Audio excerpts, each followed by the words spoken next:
Hi, நான் ஷிவின். நான் ஒரு திருநங்கை. ஃபர்ஸ்ட் ஆஃப் ஆல் எத்ராஜ் காலேஜுக்கு தேங்க்ஸ் சொல்லிக்கிறேன். ஏன்னா ஃபஸ்ட்டு ஸ்டூடெண்ட்ஸாக நான் வந்திருக்கேன். இதே மாதிரி எனக்கு அப்புறம் வர அனைத்து திருநங்கைகளுக்கும் எங்கள் சாரும் சரி மேமும் சரி அட்மிஷன் கொடுப்பாங்க, ஊக்குவிப்பாங்க அப்படின்னு ஒரு நம்பிக்கை இருக்குது. என்னோட சொந்த ஊர் தேனியில் JKM ஹையர் செகண்டரி ஸ்கூல். அங்கே படித்து அப்போது ஒரு மென்னாக இருக்கும்போது படித்து தான் நாங்கள் வர்றது. ரொம்ப கஷ்டப்பட்டு என்னால் முடிஞ்சளவு படித்து வந்தேன். நான் அட்மிஷன் போட்டு என்னோடய காலேஜில் எனக்கு சீட் கிடச்சிருக்கு. செகண்டு என்னோடய ட்ரான்ஸில் மாம் இருப்பாங்களே, அவங்க என்னை பார்த்து ஊக்குவிச்சு நீ படிமா அப்படின்னு சொல்லி எனக்கு அட்மிஷன் சீட் போட்டு கொடுத்து அதுக்கு எத்ராஜ் காலேஜிலேருந்து எனக்கு ஒரு அப்பாயின்மெண்ட் வந்து நான் படிக்க வந்தேன். ஓகே, நீங்கள் எப்போ ப்ளஸ் டூ முடிச்சீங்க? நான் 2023. எஸ்.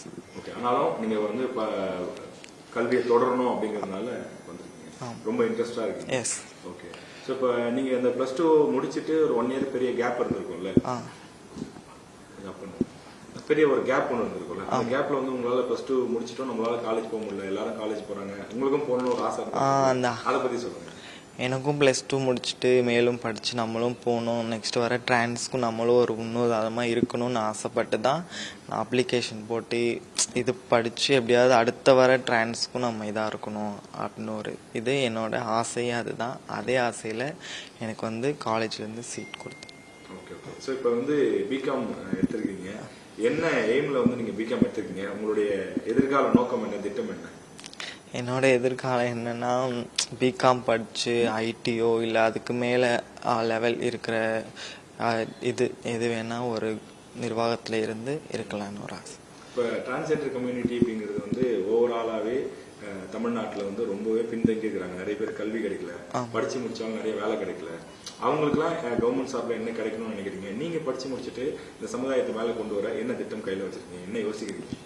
நான் படிச்சுட்டு என்னால் முடிஞ்ச அளவு அடுத்த ட்ரான்ஸுக்கு ஊக்குவிச்சோ இல்லை ஏதாவது ஒரு முயற்சி எடுத்து இப்போ எப்படி எனக்கு எத்ராஜ் காலேஜ்னு சீட் கிடச்சதோ அதே மாதிரி நானும் வந்து அவங்களோட மார்க் அவங்களோட இதை பார்த்து நானும் வந்து தைரியமாக கேட்கலாம், அடுத்த ட்ரான்ஸுங்களுக்கும் முன்னுதாரணமாக சீட்டும் கொடுப்பாங்க அப்படின்னு ஒரு யோசனை.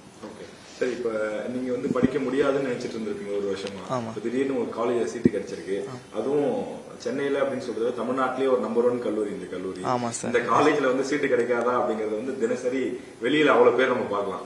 ஏகப்பட்ட பேர் வந்து கியூல நிற்பாங்க, காலையிலேயே வந்து பாய் போட்டு படுத்து தூங்குவாங்க. அந்த அளவுக்கு ஒரு தரமான கல்லூரி, எல்லாருக்கும் கனவு கல்லூரி. அந்த கல்லூரியில உங்களுக்கு சீட்டு கிடைச்சிருக்கு, எவ்வளவு பெருமையா இருக்கு, எவ்வளவு சந்தோஷமா இருக்கு? எனக்கு ரொம்ப சந்தோஷமா இருக்கு. எல்லாருக்கும் தெரியும் ட்ரான்ஸுங்களை படிக்க வைக்கிறதா ஷீட் கொடுக்கறதா அவங்களுக்கு ஏன் கொடுக்கணும் அப்படின்னு யோசித்த காலேஜும் இருக்கு. எல்லாரும் அவங்க இதுவும் யோசித்திருப்பாங்க. ஆனால் எதுவுமே யோசிக்காம டக்கு நான் 2 நாள் அப்ளிகேஷன் போட்டு 3 நாளே எனக்கு சார் கால் பண்ணி நீங்கள் வாங்கம்மா உங்களுக்கு கண்டிப்பாக சீட் இருக்கு, நான் உங்களை இது பண்ணுன்னு ஊக்குவிச்சு சார் வர சொன்னாங்க.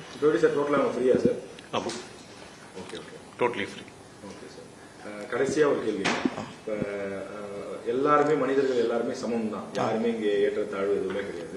இப்ப இங்க திருநங்கைகளுக்கு சமமான ஒரு உரிமைகள் சமமான மதிப்புகள் கிடைக்கிறது இல்ல. பொதுமக்களுக்கு நீங்க என்ன சொல்ல விரும்புறீங்க? பொதுமக்களுக்கு என்ன சொல்ல விரும்புங்கன்னா, நாங்களும் எல்லாரும் எப்படி வரோமோ அதே மாதிரி தான் நாங்களும் வரோம். அவங்கள வந்து கேலி கிண்டல் பண்ணாமல் இருந்தாலும் அவங்கள ஒரு மனுஷியாக பார்த்து எப்படி நீங்கள் அடுத்தவங்கள பார்த்துட்டு எப்படி அமைதியாக போகிறீங்களோ அதே மாதிரி எங்களை பார்த்து அமைதியாக போனால் சரி. பல வார்த்தைகளை சொல்கிறது, பல இதுங்க சொல்கிறது, என்னென்னமோ பேசுகிறாங்க, அதெல்லாம் விட்டுட்டு ட்ரான்ஸுக்கும் நான் சொல்கிறது இல்லைன்னா அதெல்லாம் விட்டுட்டு தூக்கி எறிஞ்சிட்டு உங்கள் லைஃப்பை நெக்ஸ்ட் லெவல் மூவ் பண்ணுங்க அப்படின்னு சொல்கிறேன். எத்ராஜ் கல்லூரியில் முதல் முறையாக ஒரு திருநங்கைக்கு நம்ம அட்மிஷன் கொடுக்குறோம். இது வந்து நமக்கு எல்லா பிரிவினருக்கும், எக்கனாமிக்கலாக கஷ்டப்படுறவங்களுக்கோ இல்லை பின்தங்கிய வகுப்பிலேருந்து வரவங்களுக்கோ அந்த மாதிரி பார்த்து, இல்லை கவர்மெண்ட் ஸ்கூலில் படிக்கிறவங்க இந்த மாதிரி பார்த்து ஒரு வருஷமும் நம்ம உதவி பண்ண ட்ரை பண்ணுறோம்.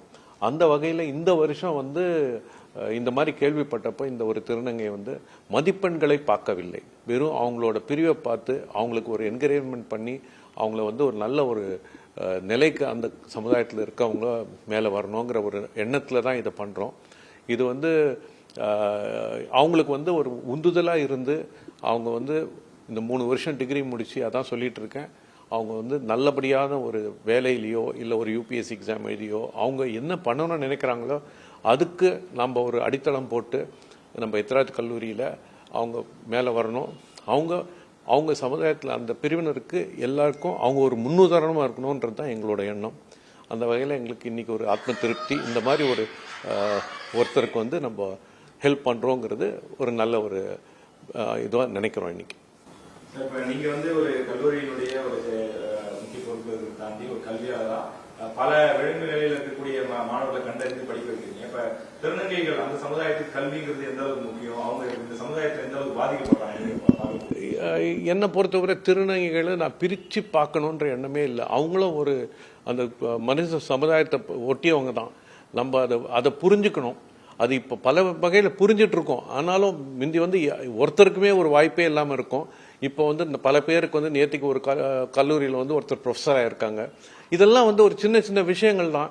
அந்த ஸ்டெப்பு வந்து நம்ம எல்லாருமே ஒவ்வொருத்தரும் எடுத்தோம்னா அவங்களும் நம்ம கூட வந்து பயணிப்பாங்க. அதுக்கு வந்து பார்க்கும்போது அவங்களும் மனுஷங்க தான்றதை வந்து மனசில் நிறுத்தி அந்த வகையில் தான் இதை பண்ணுறோம். இது வந்து இதை நான் பிரித்து பார்க்கல. அதாவது அவங்களும் வந்து இப்போ ஒரு பல வருஷங்களுக்கு முன்னாடி ரிசர்வேஷன் கோட்டான்னு இருந்திருக்கும். அது ஏன்னா பல பேர் வந்து கொஞ்சம் அந்த ஒரு உந்துதல் தேவைப்பட்டது. அந்த மாதிரி இப்போ இவங்களுக்கு இப்போ இந்த உந்துதல் தேவைப்படுறது. அப்படி தான் நான் பார்க்குறேன்.